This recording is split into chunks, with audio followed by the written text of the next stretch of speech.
You're right. This is what we're going to be talking about today, which is the life that you used to live after making a big decision and still loving it and still feeling attached to that life, even though you already are enjoying and loving and not regretting the life that you have right now. I mean, same thing. If I didn't meet my boyfriend and life didn't play out the way it did, I would still be there. And going back after a year was like, How much are you willing to do the thing that you're afraid of? And if you're really not willing to do it, it's because you don't want it bad enough. My boyfriend asked me a question and he goes, if I wasn't here, like, where would you be?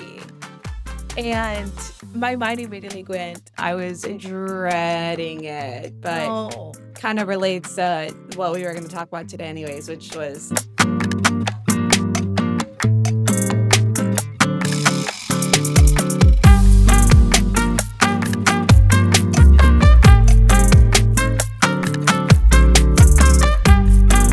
So how's life? We haven't talked in a while. This is a catch up. I know. I can't believe it's been how long it's been. Have you ever done a breathwork class? Like purely I haven't been breathwork? to not breath work, but I do a lot of breath work exercises. Like I remember I told you Yeah. that when I had a lot of anxiety, that's the Mhm. one thing that really helped me. Have you been going?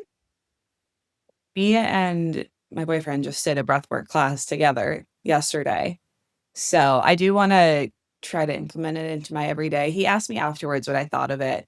And I could tell that he was like not totally 100% bought in, which is ironic because he's the one that brought us to the class and was all about it. I Yeah. just think it's like the best, most relaxing parts of yoga. And I can see where like checking in can help. I don't think I have a lot that I hold on to. Like I know where I hold my stress and can probably spend more time. So it was just the act of being intentional about spending that time to actually With check yourself. in and unwind. Yeah. And I think that there's like always going to be a benefit to that. But I actually want to try it. I want to try to implement it into a more daily routine and see how it makes me feel. I think you should definitely do it. I would say when I started, I was desperate Yeah. because my levels of anxiety came at nighttime. So going to bed at nighttime was not fun. And so I was desperate. You know how life takes you to where you need when you need something really quick. So I started listening to this girl and she was talking about breath work. And I was so, when you're in that headspace that you don't believe nothing is going to help you. And so Yeah. but I was so desperate that I was like, I'm going to start doing it. I'm start doing it. And I started doing it. And in the moment, it felt really good. And in the moment, I don't know if you felt this, and I don't know what type of work you were doing, but I remember feeling a little bit out of breath, like trying to be doing the breath work, but I was kind of out of breath. And I was like, oh my God, like I can't even, that's how bad I was, But it's like working out. It's not going to Yeah. happen overnight. It's not going to happen, oh, the first breath work and then you're going to be fine. It's going to be over time because now I do it. It's been 3 years that I've been doing it. And I do it in the mornings if I can, like a 10-minute breath work. I just remember it's starting to slow me down. There was this weird thing. And there's actually, I think, a scientific part of it. And it's the part when you feel anxious because you're disassociating from your body. And when you're disassociating from your body, that's why that feeling of losing control and all of that. And when you're doing breath work, first, your mind is so focused on doing breath work that it stops that cycle of the thought process that you have. And then two, it brings you back into your body. And so I Mhm. think that's why breath work is it's so good. What kind of breath work was it? Was it people call it like Kundalini breath work, which is different type of you do different types of breath and rhythms, Okay. and it does like different things, and then you hold on your breath for a little bit, and that also is that's the one I've been doing. Ours, he just kept calling it stage one of breath work. So I don't really know, Okay. but it wasn't anything. We weren't changing our rhythm or anything. It was just guided breath work. So it kind of to me felt when you're in Shavasana in yoga, Yeah. Yeah. where he was just walking us through. At first, we just laid there with our legs up in a 90-degree angle, allowing our like lower back to relax and your hips to have tension in the opposite direction. And then from there, we moved into some things that brought in side movements and forward back movements, and that way you could get your body working different ways. But the entire time we were slow breathing. It wasn't anything. Okay. And it was about 26 minutes. Okay. So it was a long time. Do you think it felt like a long time or you were like, oh, this went by really fast? I think it went by pretty fast. I think, Yeah. yeah, I don't think I was sitting there, when is this going to be over? But honestly, dude, I really recommend. I honestly think that was the one thing that really helped me out. Yeah. Consistently, I was doing it every single morning. So they have a morning one that gives you kind of gets you out of anxiety thoughts and all of that. And then they also have a sleepy time. And when I would wake up sometimes at 3 a.m. in the morning, before I start thinking, I would get my phone and just put like a sleepy meditation or something. And then just hearing the guy's voice and just breathing, like I was able to just focus on that. It really did help me. He did one interesting one where he would put a candle and he would be like, just breathe. And if you're having anxiety, put a candle and just stare at the fire. Because he's basically just trying to keep your mind from getting all the thoughts at the same time. When you focus Mhm. on something, it helps. I swear by it, honestly. But again, like I've been I'm doing it for 3 years. I'll report back and let you know, but anxiety is so funny. I was thinking about this earlier. I've never passed out, right? I've never been standing there and just collapsed. I've never been standing there and got so nauseous that I throw up everywhere. I've never had any issues like that, but every single day, maybe it's a form of OCD as well. Like every day, what if I just pass out? I'm sitting there and I'm just like, what if Yeah. I'm feeling weird. I sat for so long. What if I just pass out right here in public in front of everyone? But I've literally never done that. I have no reason to think that. No, So that's your what a literally your wild ride. mind. Literally your Yeah. mind playing your games. Like I have, and I've been trying to work on this because before I used to let them be and not believe them. But then when there is a moment when you kind of actually believe the thought, you're, oh my God, wait, that's kind of scary. So I've been really, really working on those negative thoughts because it takes one thought that you believe. And then all of a sudden you're like, oh Yeah. my God, It's a I don't want to talk spiral. about it. I don't want to talk about airplanes because I know you fly a lot. So I don't want to scare you. But I have that thought every time I got on the airplane. And I wouldn't freak Oh, out. every I time on a wouldn't freak plane. out. Every There's a time. moment where Multiple I'm times. chilling. I am back to enjoy being at the airport and getting on the flight. 'Cause I used to love it. I love being at the airport. And there was a time where I was like so psyched out that I would be like, oh my God, I'm out in anxiety. And now I'm past that point, but then there's always a moment where I'm having so much fun and then I remember to have that negative thought. I'm, oh my God, the airplane. I forgot. But it's so crazy because if you really forget, then you never have that thought again. Where I'm like, I have like a little freak out. But I used to always think like, what if the moment like we just drop? That's my thought. Like, what if we're on the airplane and we just drop? That's like what I Oh, always think. I have the thoughts too, but I haven't gotten to the point where I forget. But speaking of flights, I had took the longest flight that I've taken, and I mean, I guess I took a cross country flight already this year, but it didn't feel like that long. It was like 4 hours, but I just flew to Philly for work. So that was my longest flight after taking a little bit of a break, and I was dreading it, but No. kind of relates to what we were going to talk about today anyways, which was I was going out there for work, but then I got to see all of my friends. So I was in Philly first, saw my friend that lives there, and then went to New York, which has been a year since I moved. So that's the first time I've been back, and then ran around and saw a bunch of friends for the weekend. It was I a can't quick believe trip. It it's been a was, year, Amanda. That I feels know, like literally same. yesterday when we were talking about this. Yeah, I think I moved in with my boyfriend too. I think a year was yesterday. So, Wow. Wow. Okay. yeah. You're right. This is what we're going to be talking about today, which is when you go back to the alternative or the life that you used to live after making a big decision and still loving it and still feeling attached to that life, even though you already are enjoying and loving and not regretting the life that you have right now. Because I think we had to this conversation because I recently have celebrated my anniversary, 3 years, which also I am, what the hell, where did time go? I used to think of couples, I don't know if this happened to you, because, I never really had these long relationship. And I used to think of couples that will be even a year or 2 years, and I would always think, oh my God, that is such a long time. Wow, this is serious, blah, blah, blah. But now that I'm with my boyfriend for 3 years, this doesn't feel 3 years. I have no idea where time went. It just went really fast. That is to say, my boyfriend asked me a question and he goes, if I wasn't here, like, where would you be? And my mind immediately went, I didn't even think about it. I was like, I think I probably would be in New York.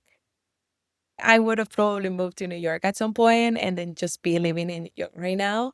And then same to him because he was traveling and playing overseas and in different countries. And honestly, I think that if it wasn't because we were together, he probably will still do it. He probably will be, I don't have a pull to be here anyways. I'm just gonna keep traveling. So we wanted to talk about that because even though we're happy and even though we're still also figuring it out and stuff, but it's always nice to recognize that there's a part of us that still yearns for that alternative life. It's not to say that you're unhappy with the decision or the life that we have right now, but you sometimes do wonder what could have happened. What about you, Amanda?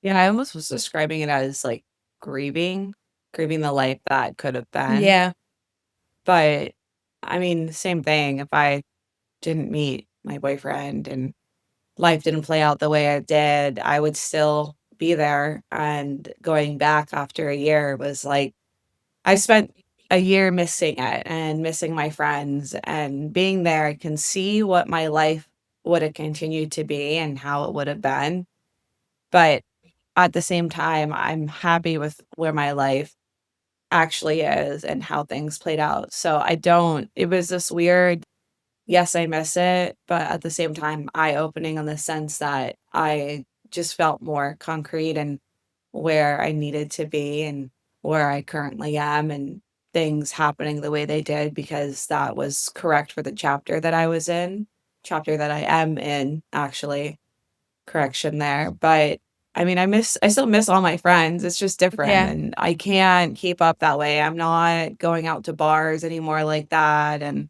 my life is slower, and I like my slower life, and maybe there's a version of a slower life that would have happened eventually on the East Coast, but I don't even know what that would have looked like or how to get yeah, there, I just know that the way things played out were definitely in line with what I'm feeling right now. yeah. I think it's kind of like a vacation that feels like, oh, this would be such a great life. Because, and then once you're actually in it, I don't think it will be what you're looking for. Because I remember I was talking to you too about New York. And I think we had this conversation a long time ago where I said, well, I would be in New York if I didn't meet Noah. And I would just be probably going out and doing all these things. But I think after a couple of years, to me, it would be like, okay, what's next? I'd probably be tired of that life and of drinking. And something that I really like now is that I don't drink as much anymore because I'm not close to a city. I like to go into San Francisco, and then every time I go, I break the bank and I drink, and I'm feeling so sick the next day. And it's fun because I haven't done it in a long time. But at the same time, I'm like, oh my God, I cannot have this life every weekend. It's very interesting because part of me always will wonder what happened. And who knows, like maybe life will take me to New York at some point because I made it obvious in the past that New York is a place that I would have definitely lived. But I always think of New York in so much love for the city. I know I would have thrived and loved it if I lived there. I wouldn't mind being single in New York. That's where I was. I think New York is not a place where you kind of feel lonely. There's just so much going on, and every time I went there, I feel oh so independent, and I can just be by myself and whatever. But I wouldn't change it. I don't have to go and live in New York to feel I have completed my life and that I can actually settle down and be with the person that I love. What I do know that I need still is to travel. And I have had that conversation with my boyfriend. That is so important to also know is what are the things that you need to be able to say, oh yeah, I'm ready to start a family or whatever. And for me is that because I haven't been able to travel as much It looks like I travel a lot, but I feel not being able to travel for many years, 17 years exactly. I think that put a lot of stuff in me where I'm like, I need to either do solo trips or go to Europe, go to Asia, go to so many different continents and countries because I don't think that I could start anything until I get that out of my system. And I know that, and my boyfriend knows that. And that's something that is a non-negotiable for me to like actually get married and all of that. What about you? What are you at in life? Oh, I actually wanted to ask you first, what is it about traveling that you feel like is such a big part of where you need to go next? Like, is it wanting to see other countries? Is it I call it like having itchy feet. Like you gotta go. And Mhm. people have all different reasons. I know people who just can't have a stagnant job and they need to travel for that. Or for a while, I think I liked traveling because I was running from something. Interesting. Yeah. But what do you think it is? Hopefully I'm not running from anything. But there is a saying that says there's pieces of you waiting to be discovered in different places that you haven't gone. And I think that not in the United States, but I have a call of just going to places just to experience them. Just to, because I remember my feelings when I walked in Spain for the first time. And even though it's you, it's like a different version of you in a different country when you're like discovering new things and seeing new places and seeing new cultures and how people move and trying different foods. There's something so fascinating about that. And I've done that very little in my life. I think I focus so much on, I mean, it's not news. I couldn't travel outside of the US because I had to be here for like legal reasons or whatever. And then the whole time, my point of focus was like, well, what can I focus on? Which is getting my degree, getting a job, building up a career. I didn't even think about having a boyfriend because I wasn't so in a mode of, I need to get my stuff together that I cannot. Part of me knew that I couldn't really commit to a relationship until that happened because there was like insecurities and things that I needed to work through. And I didn't want to put that on a relationship. A lot of people ask me, why, like, you could have just had a boyfriend and tell them all the things that you were going through. And I was like, yeah, but I just feel that it just puts a lot of pressure on that person, especially when we're in our 20s. And I just didn't think that I never met the right person that I felt like I could have, anyways. And weird enough, when I met Noah that year, I was able to travel. Everything was ready to go. And boom, I met Noah. And we're like, perfect. And he tells me till this day, he was like, I would have perfectly been there for you and like, doing whatever it needed that you needed to do. And I was like, yeah, but I didn't need that from that person. I needed to do that for myself. I think there was a lot of pressure in my 20s of just like, well, I can't do anything else. So I might as well just focus on my career and do all these things.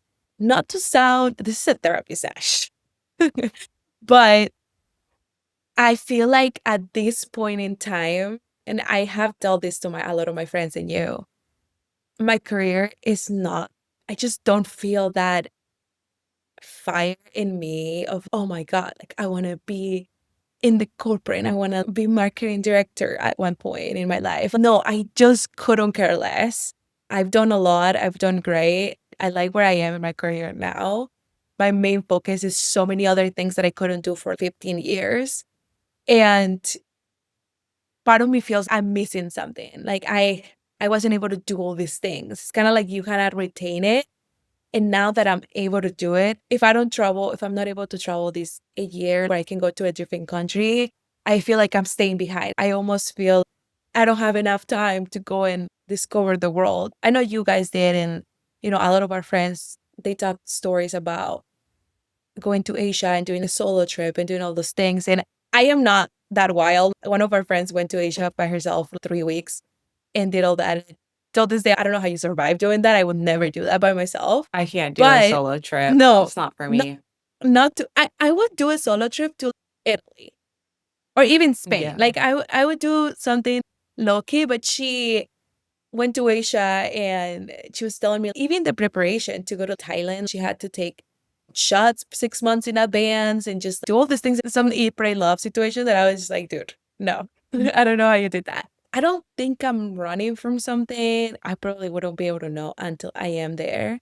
There's a lot in the world that I want to see. It's not even getting married or anything. It's like before I have kids, because once you have kids, it's going to be so hard to move and travel and doing all those things. So I do need to get that done until I even commit further.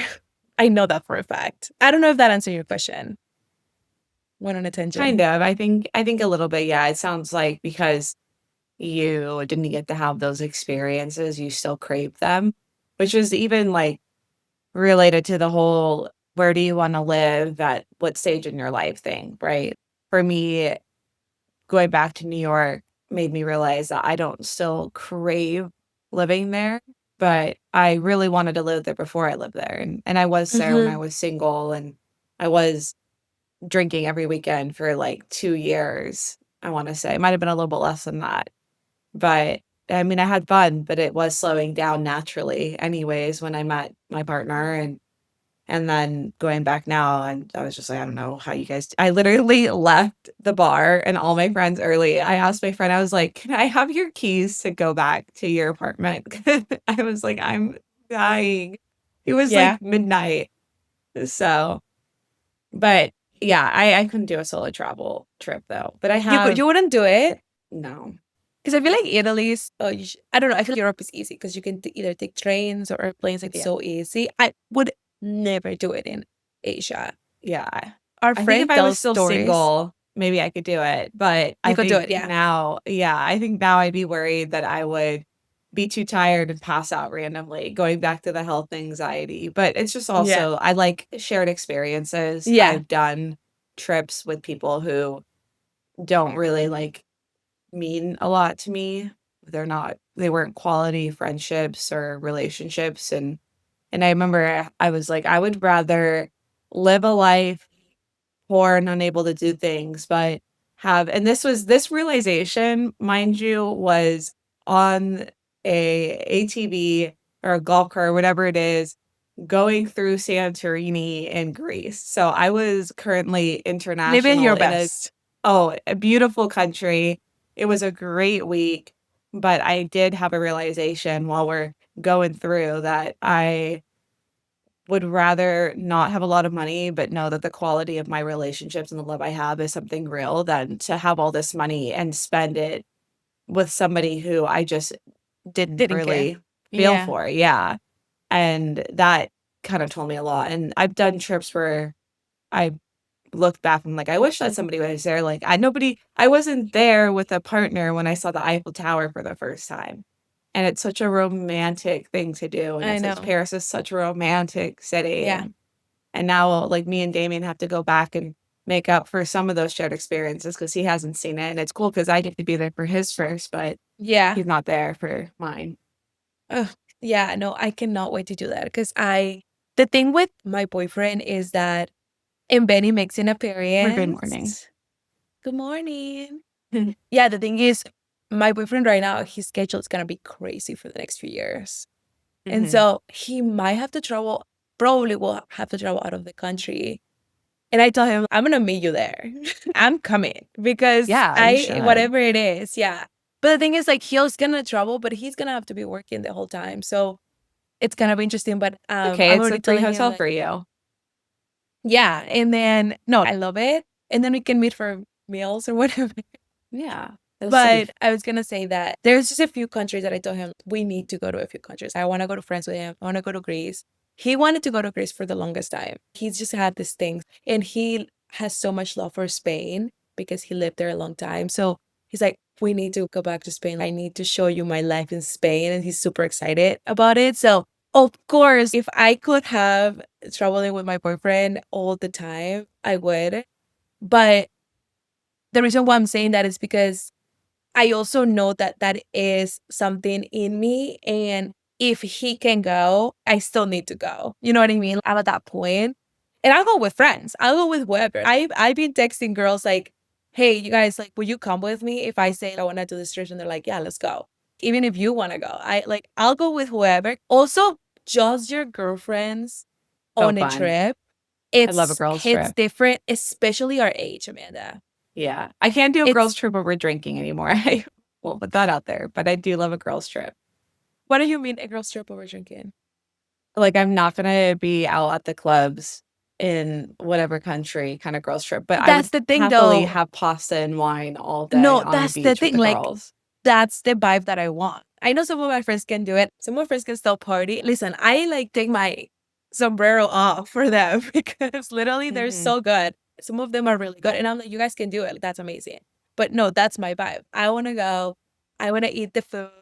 Apparently, the wine just hits different in Europe. People keep saying that, oh, you don't get hangover from wine in Europe. So I really want to experience that. But just with meals. And then I love sightseeing. Like, I want to walk places. I want to get my 30K steps every day just from going to different locations and just discovering things. And I enjoy that thing. When you go to museums, I love that. So I'll be super down for that. If we do one night out in the whole trip, like I'm good with that. But I don't have to do the whole night out thing. I love just enjoying the culture, the places. When you're abroad, I don't know if people feel this way, but that's how I felt. You feel different. There is a alternative part of you that comes out. And I think this is probably what you were saying about, oh, wow, like I can be this happy when you were in your trip with your family. But there is just something about you that comes out. And it's just, you feel invincible. Like I can just do whatever. I have this freedom of time. I'm in a new place. I think those are the parts of me that I'm excited to experience being in another country. That level of this is so new, this is so great. The fact that it's not your home makes it fun, the temporal experience. You know, you have your home and like your base. That helps you experience it to the fullest. I was thinking about the traveling, me going back to the city that I lived in and having this eye-opening experience that I don't necessarily wanna move back, and I think there is something to be said, though, for sometimes you don't know what you don't know, right? So sometimes Hmm. you have to try it to be able to understand Yeah. what it is that is next for you, and I really hats off to people. I totally understand when people are like, "I have to do this before I can do this."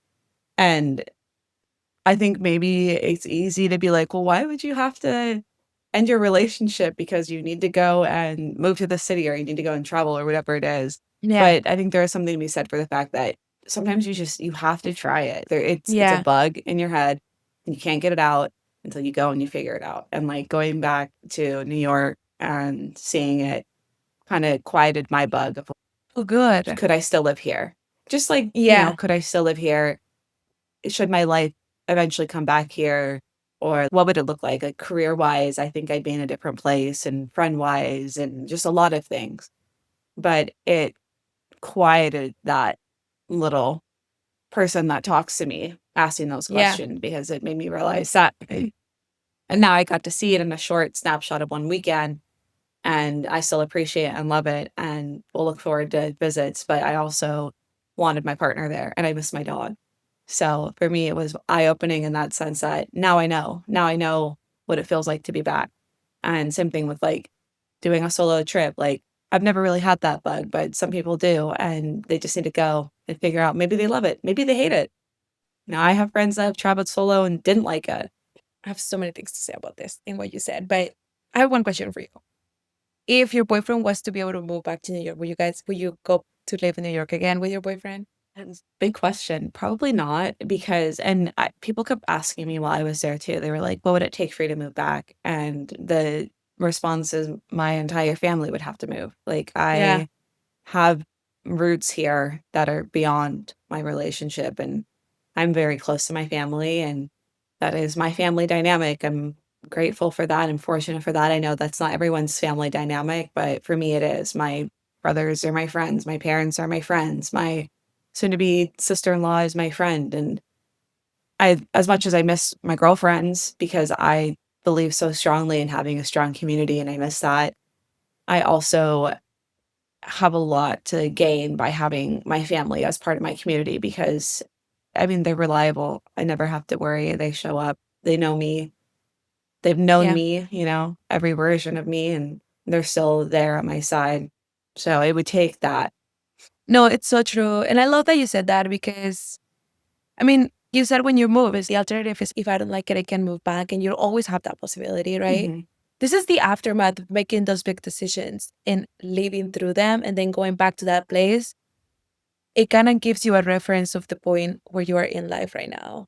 And I think it's so important because you do kind of want to take care of the bug that is like telling you, okay, if something is bothering you, you need to address it because then it's just going to get bigger and bigger.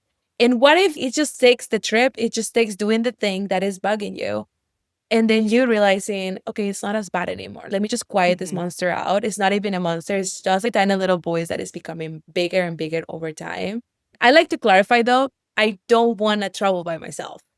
Like Mhm. that's just not, it's not like I'm like, I need to do a solo trip. No, it's not like a soul searching trip. I think I'm good. I'm just saying, if I have to go solo because nobody's available, I have to go.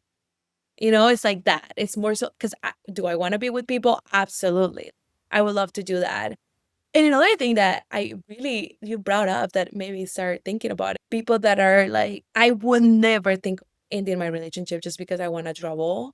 And I don't know, that just gave me a question. Maybe going to your point about running from something is if you feel you have to end your relationship to go travel, then maybe you're using traveling to end your relationship that you're not really happy with. Because I am super happy with my relationship. And in fact, because I'm so happy and I have that center for me, it's easier for me to be like, I can just go to trouble and be by myself because I have my boyfriend and I'm happy and I'm not looking, you know what I mean? Yeah. The pressure of going to other places and maybe I'll meet somebody, all those things, it puts a lot of pressure. I really am there for the food, the experience, the hotels, all of that I crave.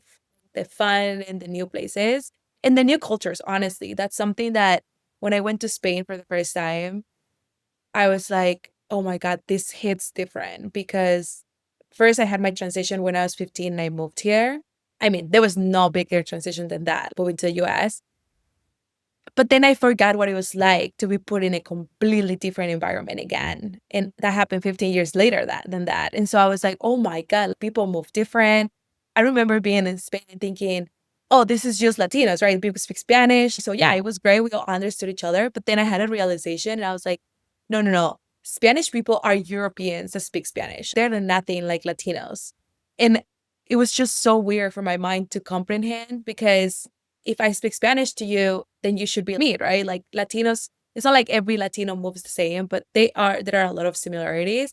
But I remember thinking, oh, let's go to a bar in Europe. And I'm thinking, oh, it's just gonna be Latin vibes and all of that. No, it was techno. Everyone, it was different. And I was like, oh wow, this is how Spanish people party. Thinking, of course they listen to Spanish music and reggaeton and all of that, but it was different. So I think having that shock of culture I loved. I was like, oh, this is so fun to see how these people move. I don't know. It's just fun. So I do think I crave that.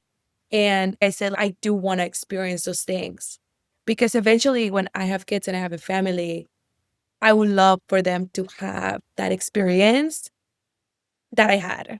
It's kind of, I want them to be able to see the world. And I do think that when you expose yourself to the world, you learn about yourself more and you open your mind to different cultures. And I honestly think it will make us better friends with everyone because you get to know other people and why they move like that. And they get to know me and why I move like this. And I just think it's something that everyone should do. But I want to clarify that I am very happy. I do need to travel and get that out of my system.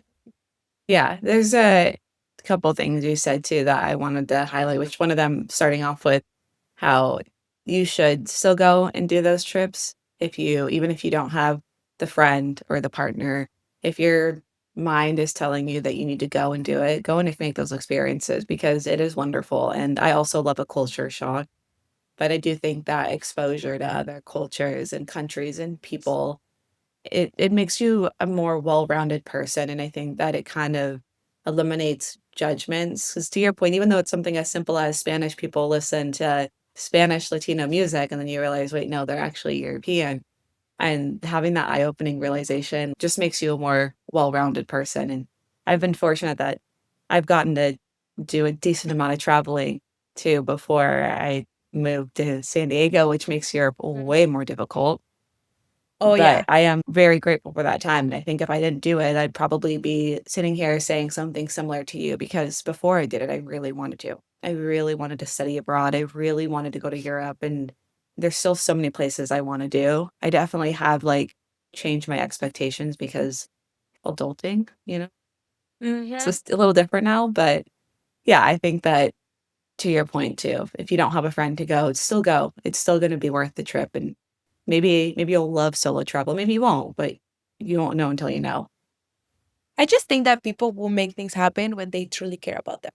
Like, there's just Yeah, no doubt in my mind. If you truly care about something, you will make it happen. Otherwise, you didn't want it bad enough. The biggest thing is like, I am trying to avoid growing old and regretting and maybe having for sure. bad feelings towards something or someone, my situation, all of that. And I think that it does take courage to say, hey, I'm going to do the thing that I want to do. For some people, it might sound overwhelming to be like, oh, I'm going to take an airplane and go to like the country that I have absolutely no idea about and all of that. But there's just so many beautiful things happening on the other side of fear. And I think that this is a reminder that if that's something that you're feeling, if it's traveling, if it's studying something, if it's maybe you are scared of the relationship, whatever it is, if something feels it's pulling you towards that direction, you need to go and do it wholeheartedly and try it out and make mistakes. And then I can just go back from this if I don't have to. I just feel there's a part of yourself that is going to thank you and that is probably pushing you to have that experience to help you grow. I was just having a conversation with someone last week and I don't want to share what was going on, but I did ask this person. It's so easy to blame other people for what happens to us. But basically, this person had the opportunity to come to the US earlier on in life in their 20s. And I asked this person, did you really want to come? Because I think of me, right? I was growing up.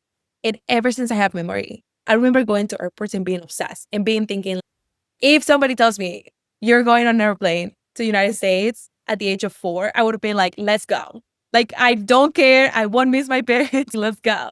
And so I kept asking her, like, did you really want to come? Because if you did, I think you would have.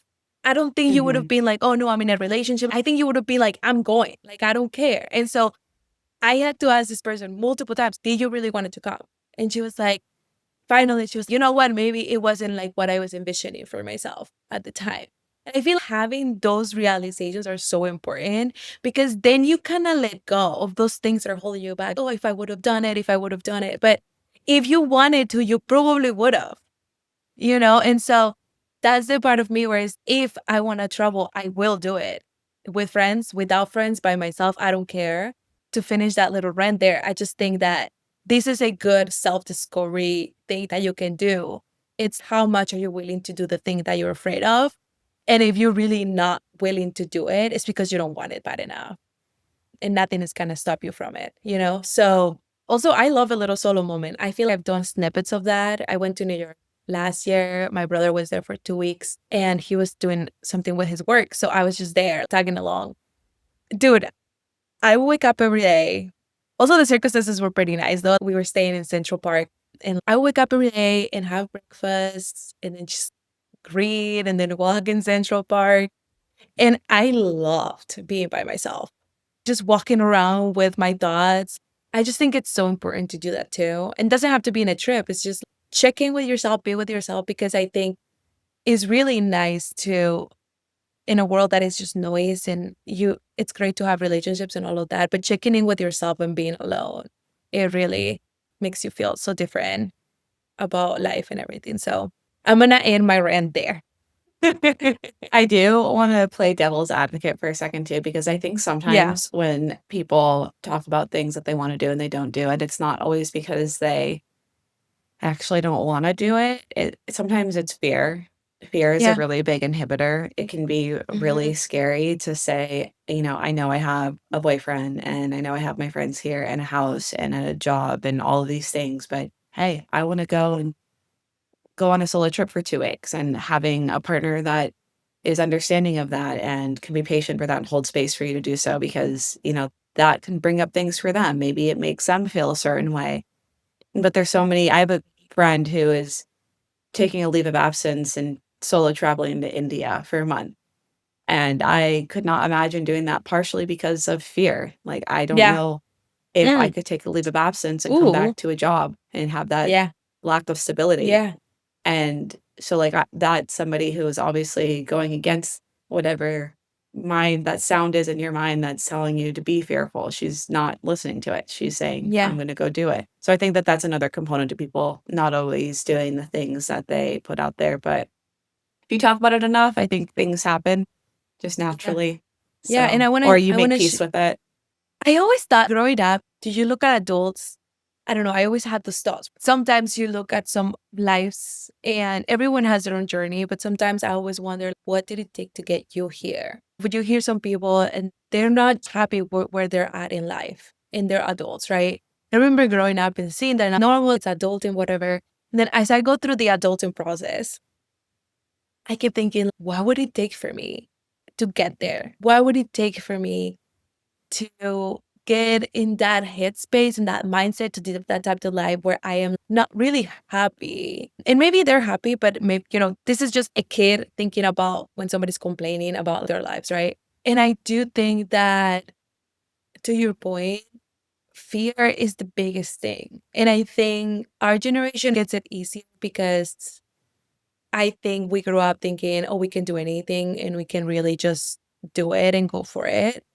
And there's a lot of more information and that helps us and all of that. But I do think our parents' generation, there were so many set rules and so Yeah. many cultural things that they were like, you're not allowed to do this because of religion, because of culture, because of political things. They were so put in this box that they couldn't really see far anything. And everything was out of fear, right? You can do this because whatever. You can do this because of these things. And that's why I see a lot of, adults where they're just like, oh my God, like you could have just done this. And then we go back to their lives in that specific moment in life when they just made this decision that changed everything. And then it would have been so simple. And now they can see it. But I think we are very fortunate to be in the generation that we are and really to be this age at this time in life, aside of AI and all of that is happening. But that's a different conversation. I think we were encouraged to be like, just go, make mistakes. It's fine. You'll be fine. And I think that mindset took away a little bit of that fear. But I do think humanity's biggest thing is being scared. I mean, we don't do things because we're scared. And the truth is, there's so much knowledge on everything that we could do past that fear. And we were talking about real estate, even that you talk about it, and it was an unpacking moment too, where you were like, oh, yeah, if I knew a little bit more about this, maybe I wouldn't have so much fear.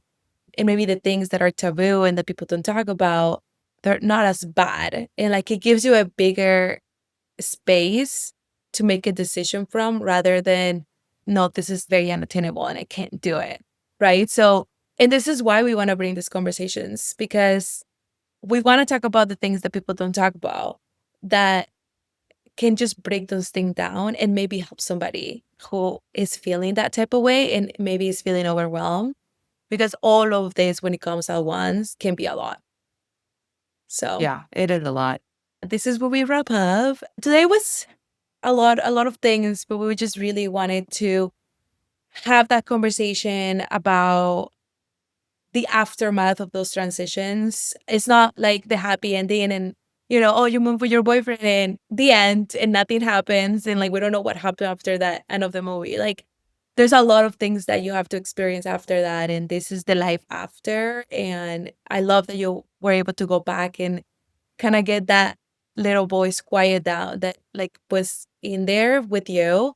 And this is just to invite people to listen if you're having those thoughts that scare even before you make a decision or after the fact. There is consequences and there is things that you have to deal with even after the fact. It's not going to go away. But I think that's the fun part where you work through those things. And so we invite anybody who is feeling this way to listen and to not feel alone because this is what we're doing this, right? We're having these conversations to help anybody who's going through those transitions. So I'm just going to close it out really quick. Share this podcast with anybody, your group chat, your friends who feel it could resonate. And follow us on Instagram, TikTok at Wait What's Next Pod. We're also on YouTube. And yeah, we'll see you guys next. Bye. See you soon.